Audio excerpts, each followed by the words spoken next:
प्राणी झालो, मनुष्य झालो, देव झालो, काय काय झालो शेवटी इथे आलोय. आता इथे आल्यानंतर एवढंच बसवेश्वर म्हणतात, ಕೂಡಲ ಸಂಗಮ ದೇವರ ಒಲಿಸಲು ಬಂದ ಪ್ರಸಾದ ಕಾಯವ ಕೆಡಿಸಲಾಗದು.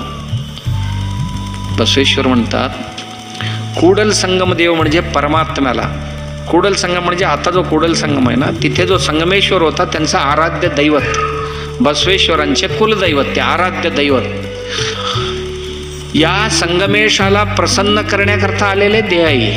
खाण्यापिण्याकरता नाही आलेले, मौज मजा करण्याकरता नाही आलेले, हे साक्षात भगवंताला प्रसन्न करण्याकरता आलेले हे शरीर आहे. प्रसाद काय, देवाने कृपा करून दिलेले, असंच नाही मिळालेले आपल्याला,